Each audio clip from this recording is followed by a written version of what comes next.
Doctor, the revolution has begun. 1, 2, 3. Due to the circumstances we are in, I rushed to gather operators to defend ourselves. We only have about 1 hour before the enemy arrives. Closure. I've already paid off my interest to you this month. Just let me fantasize about being with my ex-wife and kids one last time before I go out. We don't have time for that. We need to prepare the materials for the roadblocks we're going to use. We don't have a moment to waste. Woman, or vampire, or whatever you are, I am in debt. I have a gambling addiction. I've lost my family. And now you want me to lead a makeshift militia into battle. What do I even get out of this? I'll erase 2 months of your debt if you help me. And? I'll give you a 20% discount on the Amiyan merch you pre-ordered. And? I'll see if I can get Cal, your ex-wife, to show up with the kids. And? What more could you possibly want? I literally have nothing else left to offer you.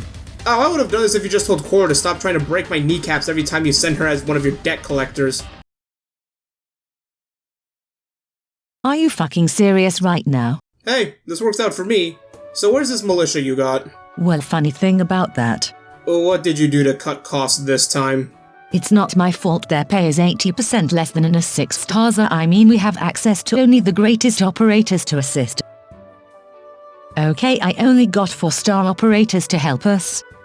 Well, if this were any other gacha hell I was trapped in, I would be worried. But this is Arknights, so we're totally fine. What the bloody hell is an Arknights? I think now is as good a time as any to make that requested video from you guys asking me to go over 4-star operators.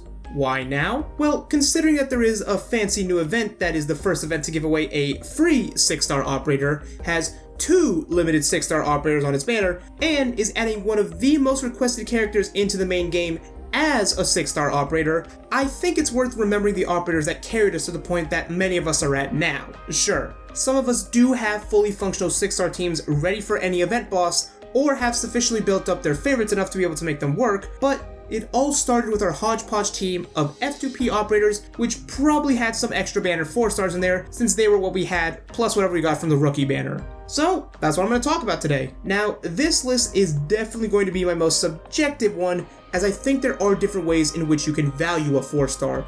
The way I personally am going to do it is by how useful and unique they are. If a 4-star operator's role is easily replaceable or more efficiently done by a higher rarity operator that has been in the game for longer, I will value them less, and in some cases, they may not even make it on the list. I'll also give slight nudges to operators that are available in recruitment, but not by much. This list is pretty straightforward from then onwards. I'll show E1 max level stats with max trust baked in and rank 7 skills initially, before going into E2 max level stats with M3 on the relevant skills to the discussion of that character. Even though it is very realistic to have pot 6 for many of these operators, I won't add those stats into the on-screen numbers, as it can take some time to build up those potentials, as Lord knows I got pot 2 Hoshiguma before I got a pot 2 Cuora. As for talents, I'll do what the game does and put the potential buffs in parentheses so that you'll see what the base effect is primarily. If I forgot anything, I'll add it here in post or somewhere in the comments, or hopefully you can piece together what I'm referring to if you've played this game enough. Anyways, I've got a limited budget, but I'm still looking to build an army here. So let's get into the 4-star operators that I think are some of the best in Arknights. I think this first entry will give you a good idea as to how I personally rate 4-stars, as we're going to talk about Sussurro first. Sussurro is a single target medic operator. She doesn't really have anything that stand out about her before her skills come into play.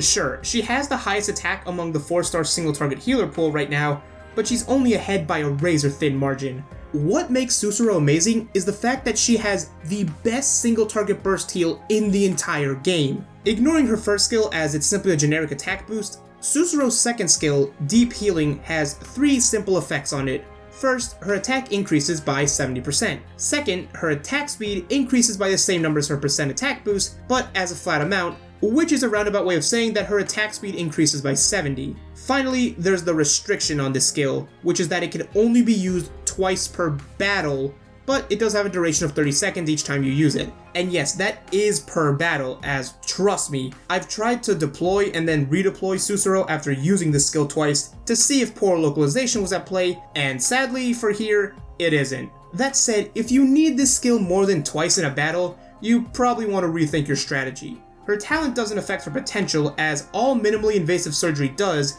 is increase the healing effect on all operators who cost 10 DP or less by 10% at E1 and 20% at E2. I'ma keep it 100, doctors.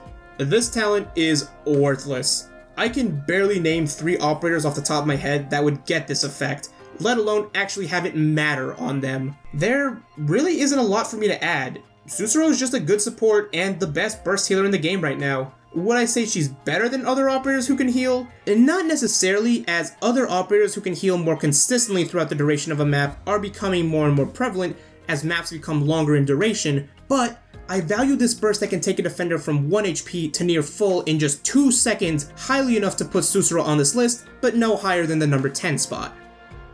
Originally, I wasn't going to include this operator on this list, but after doing a little more research, I actually realized that this operator fulfilled an interesting niche, and that is Click. Click is a unique operator who falls under the archetype of Drone Caster, meaning she can deploy a drone when she activates her second skill. Synchronized attack does the following. Click's range expands into sniper range, and the drone will become live once an enemy enters said range. Both Click and the drone get a 58% attack buff and a 23% chance to stun the enemy for 0.7 seconds. Don't ask me why the numbers are so specific. Click's talent, Coordination, simply gives her and her drone a +6 attack speed buff. So, what makes this so useful? Despite the fact that Click has the lowest attack out of any caster in the game right now, she is effectively on double DPS duty with her drone, which I should probably explain in greater detail. As I said before, the drone only becomes live when the second skill is active, meaning you get 26 seconds to use her at rank 7, 30 at M3. The drone starts out only having 20% of Click's attack, but it will gain a flat 15%, increasing 6 times each time it attacks, capping at 110%,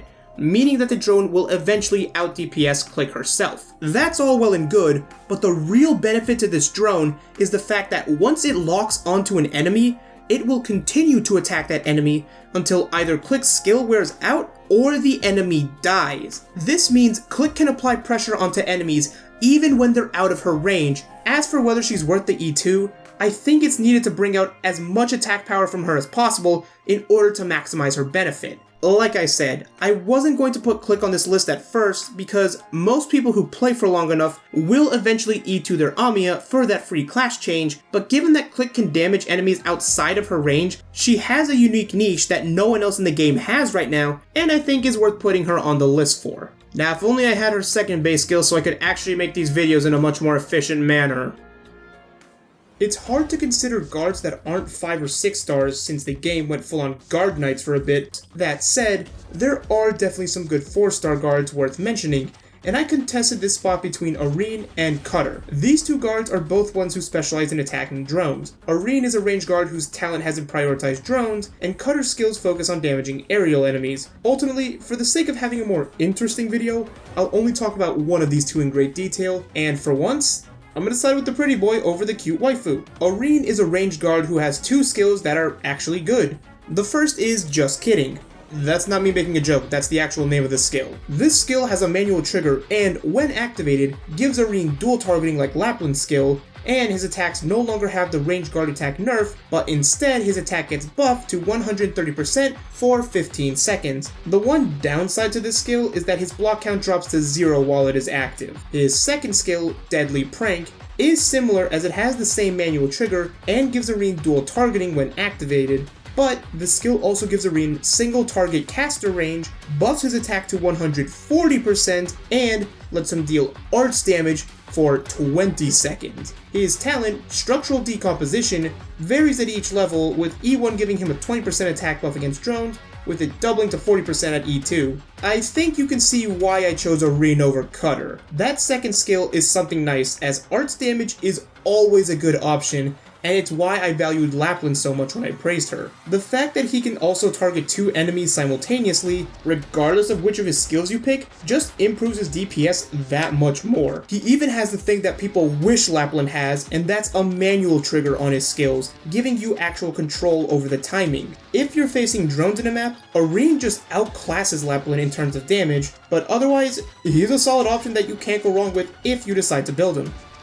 If you know this game well enough, you could probably guess who was going to be next. Utage is an enmity guard or mini Helliger, meaning she can only be healed by activating her lifesteal, which gives her 30, 50, or 70 HP per attack respectively, depending on her elite mastery level. Utage's first skill is trash, and I won't bother with it. Her second skill is the good stuff, as Descending Strike Earth Splitter does the following. As this skill is a passive, it is live the moment Utage is deployed, and once deployed, Utage immediately loses 50% of her max HP, and then for 15 seconds, Utage will gain an 80% attack buff while dealing arts damage. That HP cut synergizes wonderfully with her talent, Serious Mode. This gives Utage more attack speed proportional to the amount of HP she's lost, and it caps when she hits a certain threshold. At E1, Utage will gain 50 attack speed as soon as she is deployed, and can gain up to 75 if her HP dips below 40%. Now, is Utage worth the E2?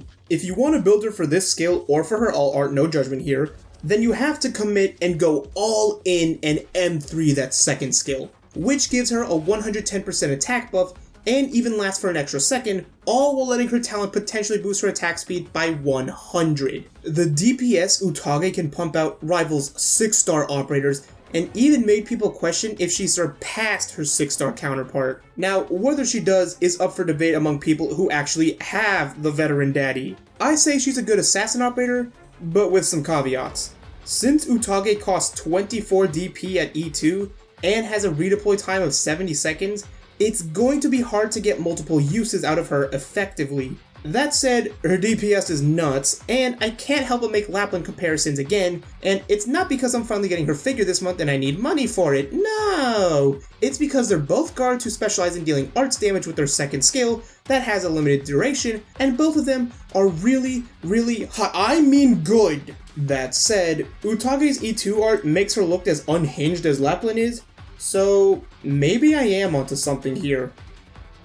Alright people, the time has finally come for me to talk about one of the most popular 4-star vanguards in the game, as she is incredibly powerful and still doesn't have a skin in the game, at least at the time I'm making this video for some stupid reason, and we're gonna talk about Beanstalk. Had you going for a second, didn't I? Beanstalk is a unique vanguard as she is the only summoner vanguard in the game, and there's a very good reason for that. The way this archetype works is unconventional to say the least. You see, Beanstalk doesn't actually go on the ground. Yeah, she gets deployed on a range tile. As Beanstalk is a summoner, she gets to spawn something, and that something is her metal crab buddy. Why hello there, future alternative form of Kingler, what is your name?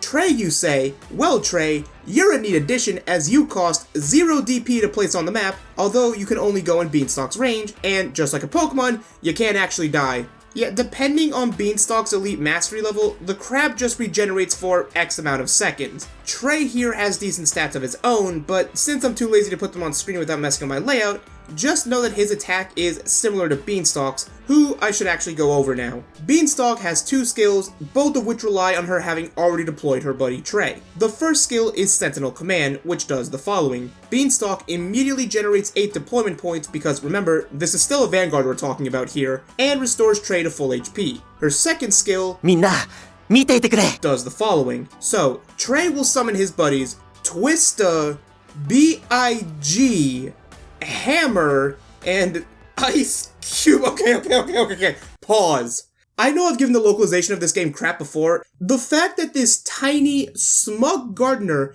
has named her crabs after 90s American rappers is pure gold, and I respect the hell out of her for it. Anyways, where was I? Oh, right. Everyone together summons those 4 crabs in cardinal directions adjacent to Trey, and Beanstalk then generates 12 DP over the skill's 15-second duration, during which the crabs have a 50% defense buff. Her talent is Professional Breeder. Thank you for bonking the horny comments, Mudrock, who finally decided to come home for me. And that skill was the regenerative ability I was referring to earlier, which I'll now put on screen. I didn't get to mention this sooner, but the way this archetype seems to function right now is that the operator gets their attack increased by 150% when they attack the same enemy that is being blocked by their summon. This means that her effective DPS is about 250% of her attack when the crab is blocking something, which is why I personally value her more than Click. Beanstalk is definitely a solid operator who can do some insane things, but I put her at number 6 for 3 reasons. The first is that I have no idea how to effectively use this operator. I know she has crazy potential, but I am not the one who's gonna figure it out. That brings me to my second issue with her. Beanstalk's skills take a long time to activate, as even at M3, which is what you'll need to do if you want to use her effectively, her SP costs are 30 and 40, and the skills are only half charge when she's deployed. This leads me to my third concern with her, as at E2 max level, she only has about 450 attack. That said, having that 450 attack get a nice 250% buff effectively slapped onto it is pretty nice, but she can't buff her attack on her own, which I feel limits her potential DPS when compared to someone like Vigna. Beanstalk is definitely the most unsure placing I have on this list, and if you think she doesn't deserve this spot or should be way higher, let me know in the comments, as I genuinely want to hear what you guys think. Before we move on to the top half of this list, let me say that I really want to know why they decided to make her E2 have her unbutton her shirt for some reason. I mean, we know the real reason, but I'm gonna headcanon it with she wants to look like the dancers in the music videos that she likes to watch. Let me say that I genuinely believe that the next 4 operators I talk about are all relatively equal in terms of strength. If number 2 was a 9 out of 10 operator, number 5 is like an 8.8. So I hope I don't end up on this guy's menu, as we're going to talk about the Sushiman next. Jay is a unique operator type known as a tax or DP drain specialist, and currently only shares this archetype with the 5-star Mr. Nothing, whose name perfectly encapsulates his usefulness if you have a Jay. Jay's skills are probably like his cooking. Simple, yet effective. His first skill, Shell Splitter, gives him a 45% attack buff that also silences the target for 1 second. Considering that Jay also attacks once per second, congratulations! You got an exterminator for your spider problem. If you're looking to deal more so with your slug problem, then I might recommend his second skill, as Sashimi Platter gives Jay a 40% attack buff that lets him heal himself or an ally in a 1-tile radius around him, equal to 40% of the damage he just dealt. Huh. Crunchy. At least that's what the dish will be like when you factor his talent into this skill, Anatomy Master, which is just an attack increase against infected enemies to the amount I have on screen. Considering a lot, and I mean a lot, of the enemies you fight are infected, there are very few instances where this buff won't be live. This means that Jay will realistically have over 700 attack when fighting at E1 max level, and if you want to use him, honestly, go all out. He is incredible at self-sustainability, but there's a catch. I never actually explained what a tax specialist is, and sadly, this doesn't mean that the Sushiman Exterminator can also sideline as your accountant. This type of operator will drain 3 deployment points every 3 seconds, and just like the ex-wife, if you can't afford to pay the bill at the end of the meal, then he will automatically retreat after leaving your broke ass. Sadly, this means that Sushiman is completely unviable in Annihilation and any CC with the slower DP regen contract, hence why he's lower on the list. You need to have a fully built field ready for Jay to be effective, and if you already have that set up, odds are you don't need him to advance your game state. That said, if you make a few tweaks, you can have an incredibly powerful operator deployed who will be worth every single LMD. Switching gears, let's talk about an operator whose primary role is supporting her allies, as we're going to talk about the best 4-star supporter in the game right now, Podenco. Yeah, I alluded that I had a soft spot for her in my earlier videos, and it's clear to see why. Podenco is a typical slower supporter, but her skills let her fill 2 very different roles, and each can be used depending on how you built your squad. If you're starting out, you may want to use her first skill, Aromatherapy, which gives Podenco a 30% attack buff, but instead of attacking, Podenco takes her Mentor Perfumer's role and starts healing allies. Again, useful if you don't have too many healers early on, and you gotta survive a wave. However, if you have a fully built squad with premium operators, then you'll want her second skill, Spread Spores. This skill has Podenco toss a vial of, well, spores, which I presume are of the fungi family given their potency, as what these puppies do is for 5 seconds, they both silence and slow any enemies within their range, on top of making any enemies in this cloud take 60% increased arts damage. Her talent, Gardener, is just a simple attack percent buff. Again, details on screen. In the last contingency contract, Podenco was the second most used 4-star operator. This was because she synergized wonderfully with operators like Surtur or Aya, who deal crazy amounts of arts damage, and this skill allows them to incinerate even the tankiest of foes. Do I think E2 is worth going for? If you just use her for her first skill, honestly no, as there are better healers worth investing into, but I'd be a hypocrite if I said buffing her second skill isn't worth it, because that's exactly what I did. At M3, Podenco's spores will last for 6 seconds, and the arts damage an enemy takes is increased to 80%, which is nutty. What makes Podenco even better is that there is some cheese you can pull off with this skill. When Podenco throws the vial with the spores in them, there is a bit of a delay. This means that you can pull the targeted enemy out of Podenco's range and still have the spores affect a larger group of enemies. Podenco and Jay are both powerful operators, and I do think they are more powerful than the next two I'll talk about, but the required setup that is needed to optimize their power is very specific, hence why I put them lower than the next two spots. While increased damage is a good way to support your allies, being a human shield for them is another effective method. Cuora prefers the latter and is really good at doing that. Cuora is just a standard defender with 3 block and no real gimmicks. I mean, her talent is literally a flat defense % buff. As for her second skill, it is a little more interesting than her generic first skill. Shell defense has Cuora stop busting kneecaps, meaning she doesn't attack while this skill is active, but in return she gets a 95% defense buff, an additional block count increasing her total to 4, and the ability to restore 2% of her max HP while in this state that lasts for 30 seconds. Now, do I recommend that you E2 Cuora?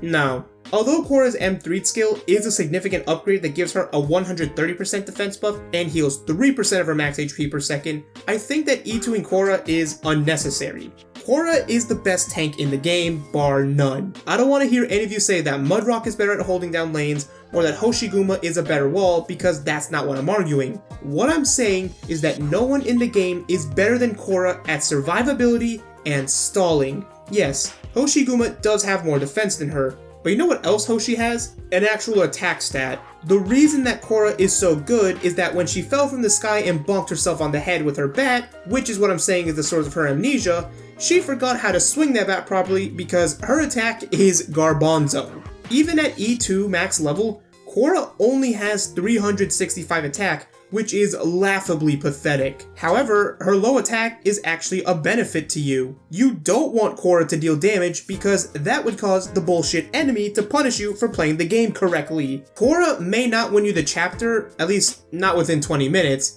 but she can survive anything.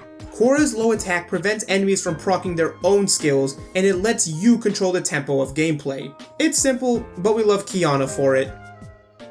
In my past Arknights videos, I had more rules in place as to which operators could and could not be on the list, with my 5-star video just banning specialists altogether. Now for this video, I decided not to do that, as how else was I going to talk about Sushiman? However, that wasn't the only reason I didn't put that rule in place. The real reason I made those rules before is because why would you need any of those overhyped gold bag operators when you can have the goddess Gravel?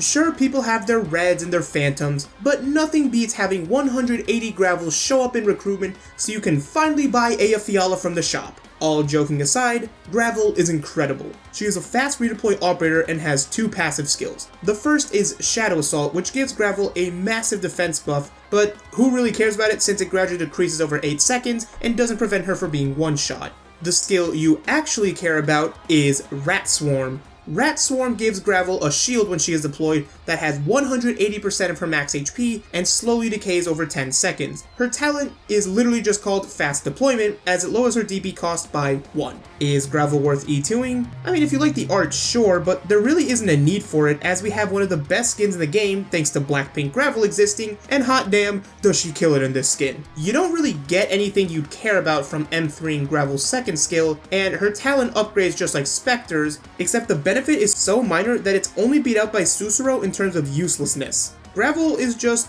good. Even if you have premium operators, Gravel might be the better choice since she can stall for longer than any other fast redeploy. The reason I value Cuora and Gravel so highly is because they are outright the best at what they do. They are the best stallers in the game, as their weak attack stats counter difficulty increases, which just punish you for being a meta slave whose game plan is kill it with fire. They may not be busted, but they are some of the most reliable operators in the game right now, only really beat out by the number 1 spot on this list.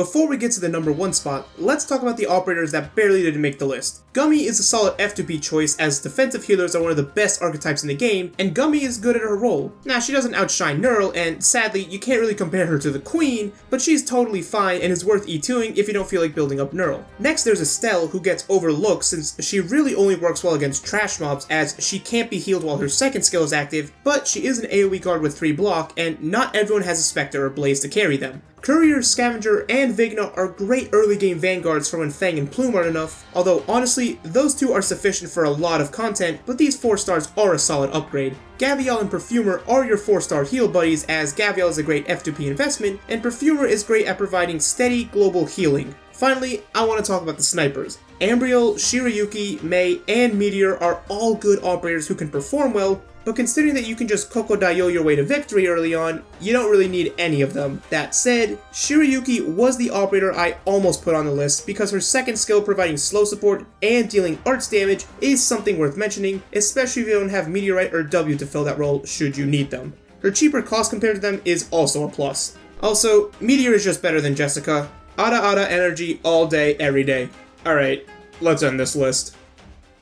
I know 99% of you watching know why Myrtle is the best operator in the game. And yes, I did say she's better than Saria, Silverash, Surtur, Spectre, Samia, Sculptor, and any other operator whose name starts with S. Did I stutter? Myrtle is a flag-bearing vanguard, meaning whenever her skills are active, her block count drops to 0. This sounds terrible at first until you realize that it doesn't actually matter. Her first skill is a generic DP recovery skill that you always use. I am not even going to pretend that, well, maybe you can use her second skill if you want to heal her allies. No, if your allies are dying in the first 10 seconds of a map and you need that second skill, rethink your strategy and consider building up some of the operators I mentioned in this video.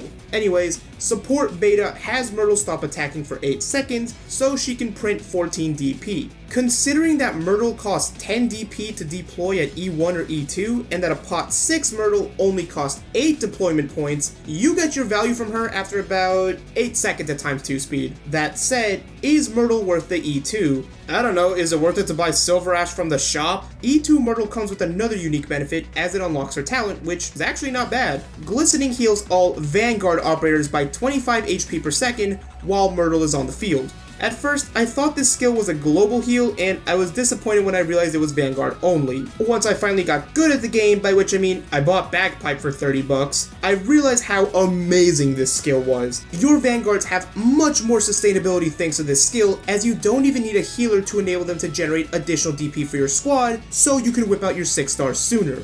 Anyways, M3ing support beta only has Myrtle's skill proc sooner and lets her start with it over halfway charged, which is amazing. Myrtle is the best operator in the game. She can heal your other vanguards, she can print DP faster than a government can print money in a financial crisis, and she even manages to surpass her 5-star counterpart, as Elysium wishes he can generate DP this quickly. That said, he's also busted, and using these two in tandem is definitely the optimal strategy. The only question that remains is, does the 6-star version that was released in CN surpass this Durin? And the answer is, I have no fucking clue yet.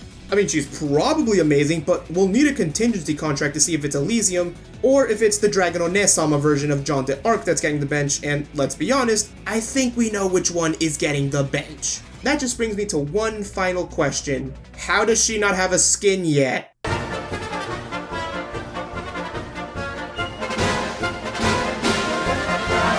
Alright, that should cover us. I think we actually have a chance with this squad. We even have room to bring Castle 3 and Thermex as punishment for their insubordination. Did they try giving out discounts again? Worse, they kept moving out operators before they were fatigued out of the power plant again. Seriously, for AI I've patched anti-compassion software into twice now, you'd think they'd be more ruthless. Well, the enemy should be here any moment now. Let's go take care of them. 12 seconds later. Okay, it's done. Wait, what do you mean it's done? Oh, I just had a friend send in Surtur to clean up this mess. She took care of it. Then what was the point of you praising all these schmucks for? Well, maybe if you were more considerate to your allies and weren't thinking about ripping them off, you wouldn't have an angry mob ready to assault you. And what now? Oh sweet Teresa. Therm EX, self-destruct sequence now.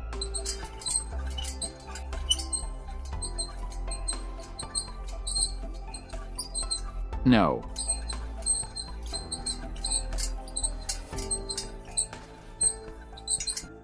I really need Maya to get me some stronger software to install. Not the face, please.